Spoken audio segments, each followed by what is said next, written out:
ایک جگہ میدان میں یہ مجذوب بزرگ بیٹھے مل گئے، آیا اور کہا او دیوانے بتا اب کیا خریدوں، پیسہ بہت ہے ابھی میرے پاس، بتا۔ ہاں عزیزان گرامی وقار، اپنی گفتگو، اپنے کلام، اپنی بات چیت سے آپ اپنے سلیقے بتاتے ہیں۔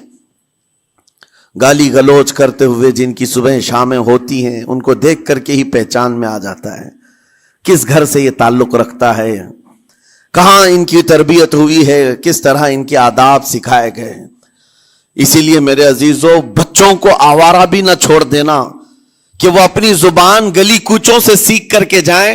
کل کو ہوگا یہ کہ اس کی زبان کی وجہ سے لوگ تمہیں تان و تشنی کریں گے، اس کا باپ ایسا ہوگا اس لیے بچہ ایسا ہے، اس کی ماں اس طرح ہوگی اس لیے اس کی گفتگو ایسی ہے۔ کیونکہ موسٹلی زیادہ طور پر بچے اپنے ماں باپ کے اخلاق کو نقل کرتے ہیں، ٹرانسفر ہوتی چلی جاتی ہیں۔ ایک بار حضور اکرم صلی اللہ تعالی علیہ وسلم مسجد نبوی سے باہر نکل کر جا رہے ہیں۔ توجہ میرے عزیز ہو، اخلاق کہاں دکھانے چاہیے اور ہماری بات چیت کے انداز ہمیں کہاں ہونا چاہیے میں آپ کو بتاؤں۔ حضور تشریف لے کر جا رہے ہیں، صحابہ اکرام کھڑے تھے، حضور کے اطراف مدینہ طیبہ کی ایک بوڑھی خاتون جس کا ذہنی توازن کھویا ہوا ہے، یعنی وہ دماغی طور پر ڈسیبل ہے، اور وہ آئی جا رہی تھی۔ لوگ جب بھی اس کو دیکھتے راستہ کاٹ لیتے، وہ جس کو بھی پکڑتی تھی سنانا شروع کرتی تھی، جو منہ میں آئے بکنے لگ جائے، اور لوگوں کو تنگی محسوس ہونے لگتی۔ صحابہ نے دیکھا کہ یہ عورت آ رہی ہے، حضور کی طرف آ رہی ہے، سب نے حضور صلی اللہ علیہ وسلم کو گھیر لیا، اس کا راستہ روکنے کے لیے اب آئے گی، اور نبی کریم صلی اللہ علیہ وسلم کے پاس اگر زبان درازی کرنے لگ جائے، پاگل عورت ہے، اور بک بک کرنے لگ جائے، حضور پاک صلی اللہ علیہ وسلم کے ادب میں کہیں کمی نہ آ جائے۔ صحابہ کا یہ ہمیشہ اہتمام رہتا۔ حضور اکرم صلی اللہ علیہ وسلم نے دیکھا تو صحابہ سے کہا ہٹ جاؤ، اس کو آنے دو، ہٹ جاؤ، اس کا راستہ چھوڑ دو۔ صحابہ نے کہا یا رسول اللہ صلی اللہ علیہ وسلم، اس کا ذہنی توازن ٹھیک نہیں ہے، دماغی طور پر وہ عورت ٹھیک نہیں ہے، وہ آئے گی اور لمبی باتیں کرتی ہے، لا یعنی باتیں کرتی ہے، کہیں آپ کی شان پاک میں کوئی گستاخی نہ ہو جائے۔ صحابہ روک رہے تھے، حضور پاک صلی اللہ علیہ وسلم نے سختی سے فرمایا، ارشاد فرمایا ہٹ جاؤ، اس کا راستہ چھوڑ دو، مجھے پتا ہے پورے مدینے میں اس کی کوئی نہیں سنتا، میں بھی نہ سنوں تو کس کو سنائے گی،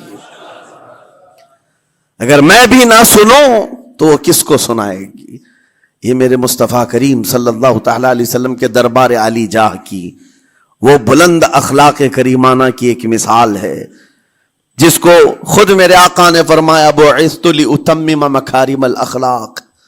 عزیزان گرامی وقار، لوگوں کے آج حالات ایسے ہیں کہ اچھے لوگوں کے ساتھ اخلاق الگ دکھائے جاتے ہیں، چھوٹے لوگوں کے ساتھ اخلاق الگ دکھائے جاتے ہیں، سٹیٹس کا آدمی ہو تو اس کے ساتھ ملنے کے طریقے الگ ہیں، اور غریب کوئی آ جائے، فقیر کوئی آ جائے تو اس سے ملنے کا انداز الگ ہو جائے۔ یہ نہ ہو، یہ ہم سب کے لیے نصیحت ہے۔ اسی ممبئی کی سرزمین پر میں آپ کو بتاؤں، ایک ماہم شریف میں بزرگ حاجی صاحب ہوا کرتے تھے، آج سے تقریباً 10-12 سال پہلے کی۔ وہ کئی لوگوں سے ایک سوال کرتے تھے پکڑ پکڑ کر کے کہ میرا ایک سوال ہے، آپ جواب دیں گے، میرا ایک سوال ہے۔ کئی علماء سے انہوں نے پوچھا، مجھ سے بھی انہوں نے، جب میں نیا تھا مصر سے پڑھ کر کے آیا تھا، میرے پاس آ کر کہا کافی سالوں سے میرے ذہن میں ایک سوال ہوتا ہے، میں آپ سے بھی پوچھنا چاہتا ہوں۔ کہا بتائیے کیا ہے؟ کہا میں حضور سرکار مجاہد ملت رحمت اللہ علیہ کا مرید ہوں، علامہ حبیب الرحمن مجاہد ملت، رئیس اعظم اڑیسہ، جن کے خدمات جلیلہ آج ہو سکتا ہے نئی جنریشن کو نہ معلوم ہو، ان کا لقب ہے مجاہد ملت، جنہوں نے سنیت کی بقا کے لیے اپنا تن من دھن سب قربان کیا تھا۔ وہ مجاہد ملت عظیم بزرگ ولی کامل ہے۔ فرما یہ حاجی صاحب کہتے ہیں کہ میں ایک نارمل آدمی تھا، کڑیا تھا، یعنی گھر بنانے کا کام کرتا تھا۔ جب وہ ممبئی تشریف لاتے تو دوڑ کر کے ہر جگہ سے لوگ ملنے آتے، میں بھی گیا تھا اور اس وقت میں جوان تھا.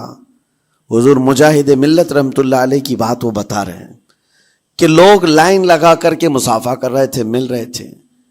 جب مل رہے تھے تو پھر میرا نمبر آیا, میں ملنے کے لیے گیا. بزرگوں کے سب ہاتھ چومتے ہیں, یہ ہمارے سنیوں کے طریق ہیں.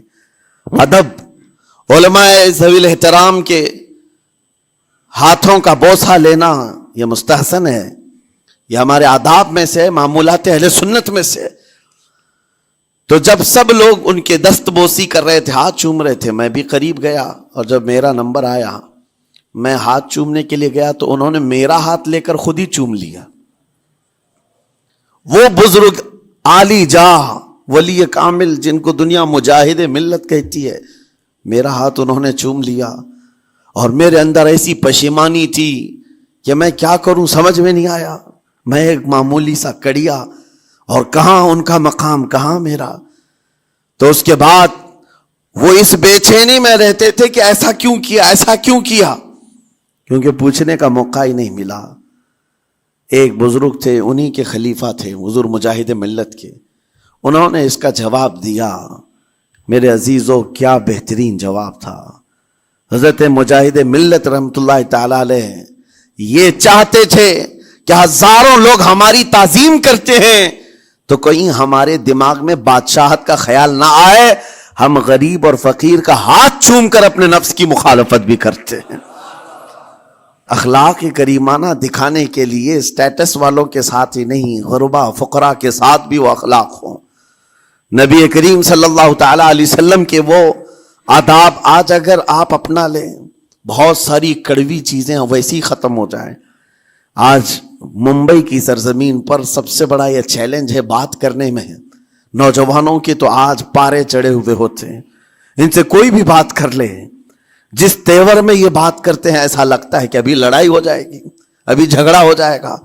اس کی عادت سی بن گئی ہے. آپ کو پتہ ہے فرمایا گیا, عربی کا قول ہے جراحت السنان لها التیام ولا یلتام ما جرح اللسان. تلوار سے, چاقو سے دیا ہوا زخم سوکھ سکتا ہے, زبان سے دیا ہوا زخم کبھی نہیں سوکھتا. زبان سے دیا ہوا زخم نہیں سوکھتا. بولنے سے پہلے 1000 بار اس بات کو خیال ہونا چاہیے کہ میں جس کو بول رہا ہوں کہیں اس کا دل چھلنی تو نہیں ہو جائے. میری زبان یہ ہوتی 50 گرام کی چھوٹی زبان ہے, لیکن بڑے بڑے لوگوں کے کلیجے چیر کر رکھتی ہے, بڑے بڑے لوگوں کے دلوں میں سوراخ کر کے رکھتی ہے, زخمی کر کے رکھتی ہے اس کا استعمال. اسی لیے روایت میں ملتا ہے کہ جب انسان صبح کرتا ہے تو سارے اعضاء, ہاتھ پیر آنکھ کان ناک, سارے اعضاء سب سے پہلے زبان سے یہ عرض کرتے ہیں, اس کی پناہ مانگتے ہیں, کہتے ہیں آج تو صحیح سلامت رہے گی تو ہم سب صحیح سلامت رہیں گے, اور اگر تو پھسل گئی تو عذاب ہم پر بھی ہوگا. زبان بولتی ہے, مار کسی اور کو پڑتی ہے, کوئی زبان کو مارتا نہیں ہے. گالی زبان دیتی ہے لیکن مار کبھی پیٹھ پہ پڑتی ہے, سر پہ پڑتی ہے, ہر جگہ پڑتی ہے. تو یہ زبان نبی کریم صلی اللہ تعالی علیہ وسلم نے ارشاد فرمایا, من یضمن لی ما بین لحیتیہ وما بین. حضور پاک صلی اللہ تعالی علیہ وسلم فرماتے ہیں جس نے 2 چیزوں کی ضمانت مجھے دے دی, حفاظت کی, میں اسے اضمن لہ الجنہ, میں اس کو جنت میں لے جانے کی ضمانت دیتا ہوں. 2 چیزیں کیا ہیں؟ حضور فرماتے ہیں ایک 2 جبڑوں کے بیچ میں جو موجود زبان ہے اس کی حفاظت کر لے, اور 2 رانوں کے بیچ میں جو شرمگاہ ہے اس کی حفاظت کر لے. یہ 2 چیزیں جس نے بچا لیا میں اس کو جنت میں لے جانے کی ذمہ داری دیتا ہوں, ضمانت دیتا ہوں. اس کا کتنا بڑا کردار ہے, یہ زبان کا کتنا بڑا کردار ہے. اور حضور نے ایک بار پکڑ کر کے فرمایا تھا, زبان کو پکڑ کر کے کہا تھا یہ وہ زبان ہے جو انسان کو جنت میں بھی لے جاتی ہے اور دوزخ میں بھی لے جاتی. کلمہ کس سے پڑھتے ہیں آپ؟ لا الہ الا اللہ, زبان ہی سے تو پڑھتے ہیں, اسی کلمے نے آپ کو جنت تک پہنچایا. اور کافر جو کفر کرتا ہے وہ بھی زبان سے ہی کرتا ہے, اور زبان اسے ہمیشہ کی دوزخ میں لے جاتی ہے. اس زبان کو چلانے سے پہلے 1000 بار سوچ لیں کہ آج لہجوں کی سختیاں بڑھتی چلی گئیں. اور آپ کو پتا ہے قرآن پاک میں رب تعالیٰ نے یہ فرمایا, وَلَا تَقُلْ لَهُمَا اُفٍّ وَلَا تَنْهَرْهُمَا, والدین کے بارے میں بچوں کو کیا کہا گیا؟ ان کو اف تک نہ کہو. لیکن زبان جب کھلتی ہے نا ماں باپ کے خلاف، نوجوانوں کو ہم نے دیکھا ہے گالی گلوچ کرتے ہوئے اور اتنی بری باتیں کہتے ہوئے معاذ اللہ. عزیزان گرامی وقار، حضور نے تو یہ فرمایا جس نے پلٹ کر کے اپنے ماں اور باپ کو سخت لہجے میں بات کیا یا ان کی نافرمانی کی، حضور فرماتے ہیں میرا دل چاہتا ہے کہ اس کے گھر کو آگ لگا دوں، آگ لگا دوں. اس لیے اس بات کو ہمیشہ یاد رکھیں، تمہارے لہجے کی سختیاں کسی کو زخمی کر دیں تو آخرت خراب ہو جائے گی، آخرت خراب ہو جائے گی.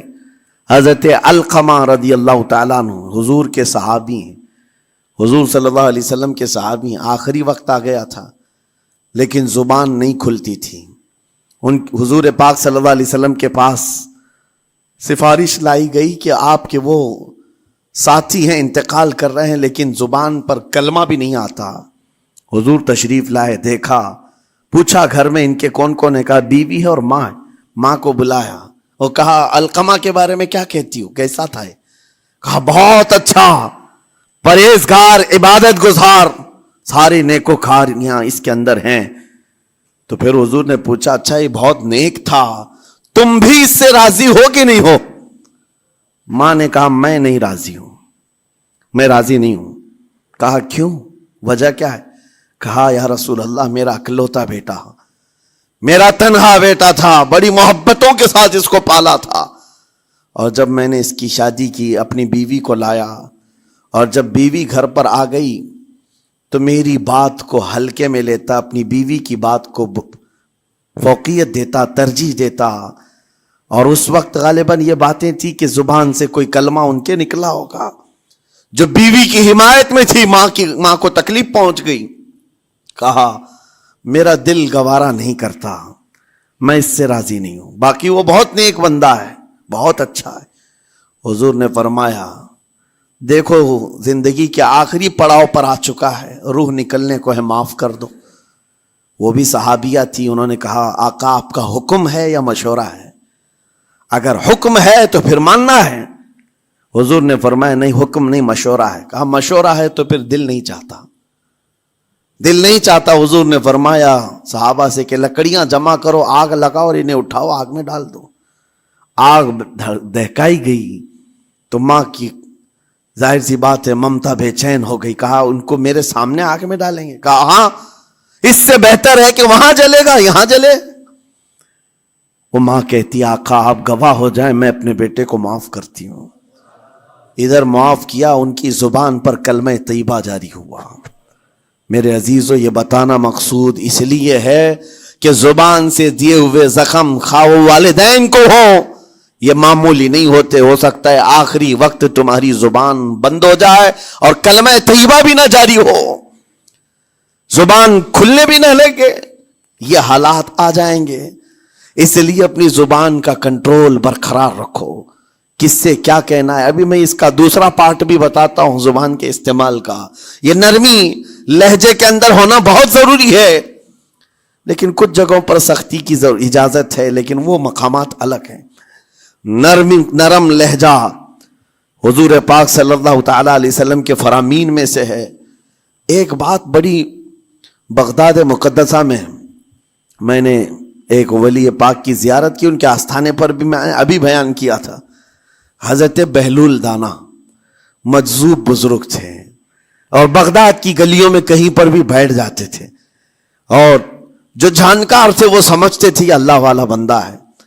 مجذوب کس کو کہتے ہیں؟ جس کی یاد الہی میں عقل فنا ہو گئی، ختم ہو گئی، اللہ کے ذکر میں اور اللہ کی یاد میں اپنے آپ کو فنا کر دیا ہے.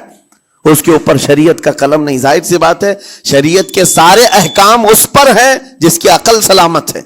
عاقل ہو، بالغ ہو تو نماز فرض ہے نا، عقل ہی نہیں ہے تو وہ مجذوب ان اولیاء کو کہتے ہیں. لیکن ان کے بارے میں حدیث میں ہے، اللہ کے نبی نے فرمایا وہ ایسے بندے ہیں کہ اگر اللہ کو قسم دے دیں کسی بات کی، اللہ ان کی قسم پوری کرتا ہے. وہ بہلول دانا بیٹھے ہوئے تھے. بغداد کا ایک مشہور تاجر تھا، لیکن خستہ حال تھا، بہت نقصان اٹھا چکا تھا، خسارے میں چل رہا تھا، بزنس پورا لاس میں، اور وہ پریشان حال بہلول دانا کے پاس آیا, گڑ گڑایا, کہا کہ حضور مجھے بچا لیں, رحم کر لیں, میں تاجر ہوں, لٹ گیا ہوں, لاس میں ہوں, کچھ آپ فرما دیں, میں کیسے اس بھنور سے نکلوں. بہلول دانا نے دیکھا, کہا ٹھیک ہے کچھ پیسے بچے؟ کہا ہاں ہے, وہ بس اتنا سرمایہ ہے کہ مال لیتا ہوں پھر بیچ دیتا ہوں, نفع نہیں ہوتا. بہلول دانا نے کہا ایک کام کر, کالا کپڑا جتنا ملتا ہے سب خرید لے, پورے شہر سے کالا کپڑا جہاں جہاں مل جائے سب لے کر اسٹاک کر لے. کہا جی حضور آپ نے جیسا فرمایا. گیا, جتنا سرمایہ تھا سب لگا دیا, کالا کپڑا خرید کر ایک جگہ اسٹاک کر دیا.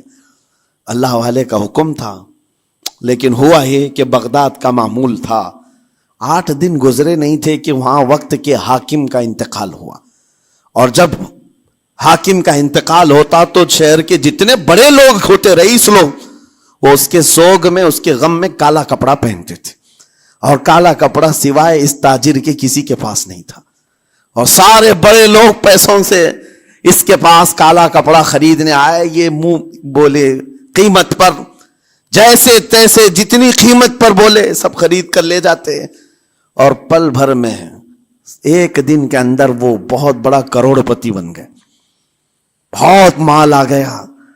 یہ بات یاد رکھیں, اللہ مال دیتا ہے, اس کے بعد پھر آزمائش بھی ہوتی ہے.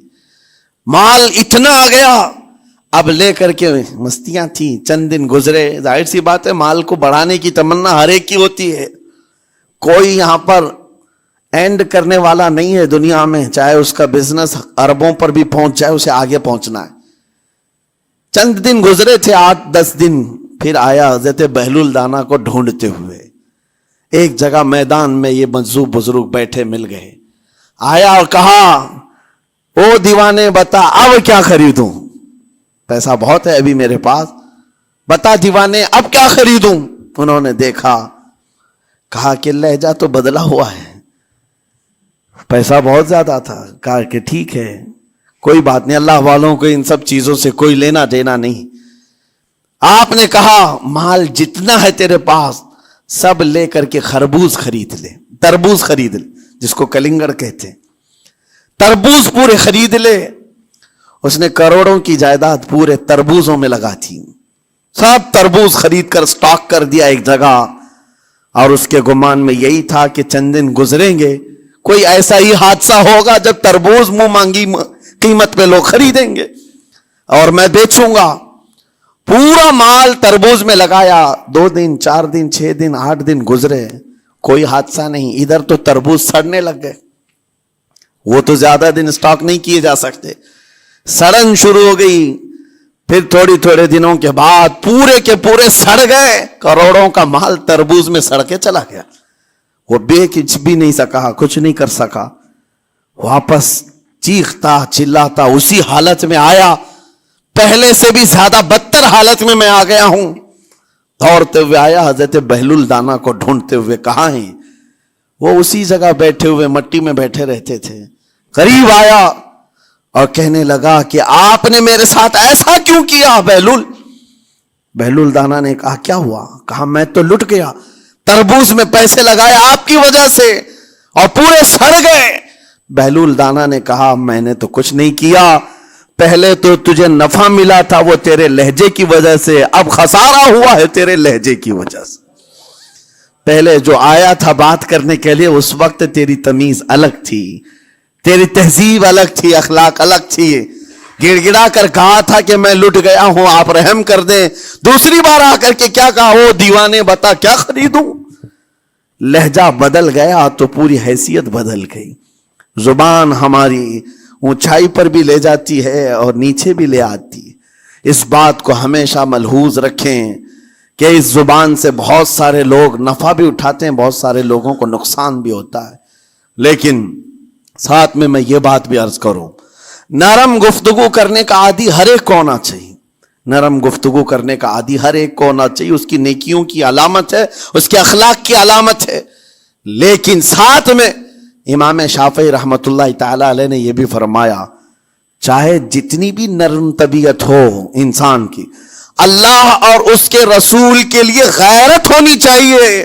اللہ اس کے رسول کے خلاف بات سنے تو پھر نرم لہجے کا استعمال نہ کرے، پھر وہ بزدلی کہلائے گی، وہ بزدلی کہلائے گی۔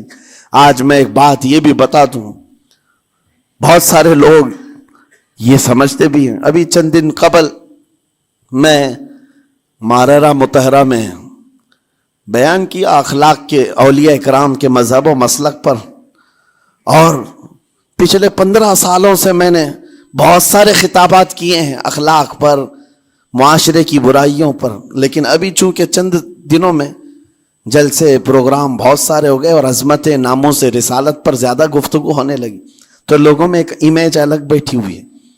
اور ابھی ہم نے اخلاق حسنہ پر گفتگو کیا کی 8 دن پہلے، ایک بزرگ نے مجھ سے پوچھا ایسی بھی تقریر کرتے ہیں آپ ایسی بھی تقریر کرتے ہیں، یعنی نرم گفتگو بھی کرتے ہیں؟ مطلب یہ ہے کہ ہماری امیج ایسی بنا کر رکھیں کہ ہم ہر وقت چلاتے ہی رہتے ہیں، ہر وقت للکارتے ہی رہتے ہیں۔ میرے عزیزوں، میں یہاں پیغام دینا چاہتا ہوں، ہم قرآن کے اس آیت پر عمل کرنا چاہتے ہیں جو مولا نے فرمایا اشداء علی الکفار رحماء بینہم۔ مومنین کی شان ہے، صحابہ کی شان ہے، وہ کافروں پر سخت ہوا کرتے ہیں اور مومنوں کے لیے نرم دل ہوا کرتے ہیں۔ زبان کی نرمی ایمان والوں کے لیے ہے، زبان کی نرمی محبت مصطفیٰ کے لیے ہے، عاشقان مصطفیٰ کے لیے ہے، ساتھ میں زبان کی سختی کفار و مشرکین کے لیے ہے، گستاخان رسول کے لیے ہے۔ اور اگر یہ چیز نہیں آئی تو پھر آپ سمجھ لیں نیک اس وقت نہیں کہلائے گا آدمی۔ بعض لوگوں کو ایسا لگتا ہے نرم بات کرنا چاہیے، نرم گفتگو، بالکل صحیح ہے، یہ اخلاق ہے، لیکن اگر ایسے مقامات پر جہاں تمہارے نبی کو کوئی گالی دے رہا ہو، رب کی شان میں کوئی بھونک رہا ہو، اس وقت تم کہو کہ اخلاق ہے، نرم بات کرنا چاہیے، یہ بے غیرتی ہے، یہ بے غیرتی ہے۔ تمہاری بیوی کو اگر تمہارے سامنے کوئی چھو دے اور اس کے بعد تم ہنس کر کے اس سے کہو ٹھیک ہے جائیے صاحب، آپ کو کہا جائے گا بے غیرت آدمی، بے غیرت آدمی ہے۔ انسان کو اپنی بیوی، اپنی بیٹی، اپنی ماں پر بھی غیرت ہوتی ہے، وہ سنتا نہیں ہے، یہ پیدائشی ہے، فطرت ہے انسان کی۔ اور مومن کی شان یہ ہے سب سے بڑی غیرت اس کے لیے اللہ اور اس کے رسول کے لیے ہوا کرتی ہے، اللہ اور اس کے رسول کے لیے۔ ماں اور باپ کو گالیاں ایک وقت میں برداشت کر بھی لے جائے، لیکن اللہ اور اس کے رسول کی شان میں وہ ہرگز برداشت نہ کرے، یہ ایمان کی علامتوں میں سے ہے۔ بہرحال میں نے زبان کے دونوں استعمال آپ کو بتائے، سخت لہجے بھی ہیں، نرم لہجے بھی ہیں، لیکن جب آپ کا پالا کسی گستاخ سے نہ پڑے تو ہمیشہ نرم گفتگو کرنے کے عادی بنے۔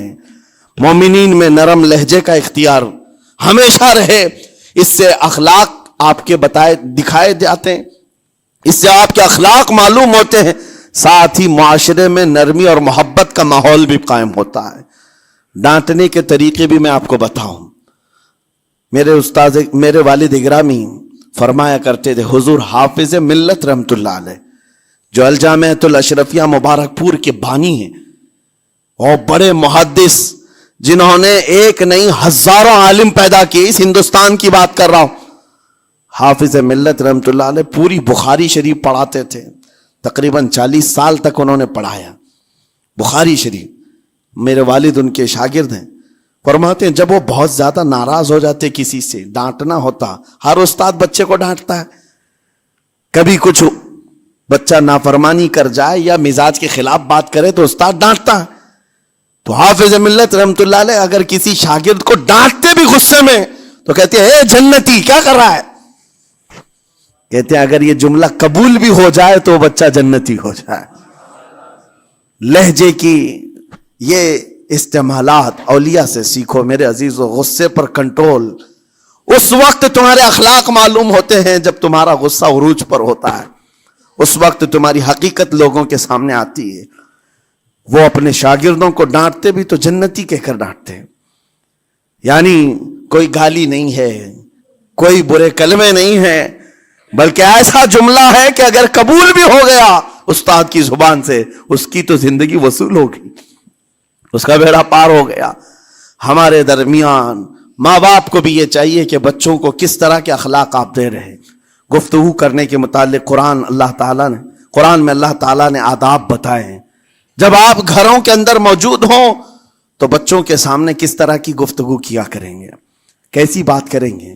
شوہر اور بیوی جس طرح کی باتیں کر رہے ہیں بچے کے دماغ میں وہ پورا کا پورا چھپتا ہے, ٹرانسفر ہوتا ہے. اسی لیے کہا گیا ایڈلٹ گفتگو کبھی بھی بچوں کے درمیان نہیں کی جائے گی. جو میچورٹی میں نہیں ہے ان بچوں کے سامنے ماں اور باپ بیٹھ کر کے کلام بھی نہ کریں, بات نہ کریں. معاشرہ تو آج ایسا ہے, سب پوری فیملی لے کر کے بیٹھے ہوئے ہیں, اور حد تو یہ ہے کہ گندی فلمیں سامنے لگی ہوئی رہتی ہیں. وہ کیسے بچا پاؤ گے؟ 4 سال 5 سال کے بچے کے اندر بھی وہ گفتگو, وہ مکالمات, ایک دوسرے سے بات کرنے کی تمیزیں, وہ سب وہاں سے سیکھتا آ رہا ہے. گھروں کے اندر ماحول کو تبدیل کرنے کے لیے آپ کی اپنی زبان پر کنٹرول اور اپنے بچوں کی تربیت اور ان کی زبان پر کنٹرول بہت ضروری ہے. پھر دیکھنا آپ یہ معاشرہ پیدا کر کے کل کو آپ کا بچہ نکلے گا, اس کی تمیز, اس کے اخلاق پر ہر کوئی اش اش کرے گا. چند دنوں کی محنت ہے آپ کی, لیکن بچے جب سلیقے کے ساتھ گفتگو کریں تو لوگوں کا دل جیت لیا کرتے ہیں. بات کرنے کے آداب ایسے ہیں کہ لوگ دل جیت لیا کرتے ہیں. یہ میرے استاد گرامی مصر کے رہنے والے تھے. جب خطابت ہمیں سکھا رہے تھے گفتگو کرنے کے آداب, تقریر کرنے کے آداب, تو ایک امام غزالی کا قول تھا کلم الناس علی قدر عقولہم, لوگوں سے ان کی عقل کے مطابق بات کرو. اس پر وہ سمجھاتے ہوئے ہمیں ٹریننگ دیتے تھے اور کہتے تھے کہ تمہارے پاس آنے والے کئی طرح کے لوگ ہوں گے. اگر تم امام ہو, اگر داعی ہو, خطیب ہو, مقرر ہو, کوئی غریب گھر سے, کوئی بڑے امیر گھر سے, کوئی پڑھا لکھا آئے گا, کوئی جاہل ہوگا, کوئی بدتمیز بھی ہوگا, کوئی نیکوکار, کوئی گنہگار, سب طرح کے مکس مجموعہ تمہارے پاس ہوگا. ان سے خطاب کرنا, ان سے بات کرنا, کس انداز سے بات کرو گے, کیسے ان سے کلام کرو گے. میرے عزیزو, یہ ہمارا اپنا ہنر نہیں ہے. ہم جو آپ کے سامنے گفتگو کر رہے ہیں یہ ہمارا فن نہیں ہے, یہ اپنا پیدا کیا وہ ہنر نہیں ہے.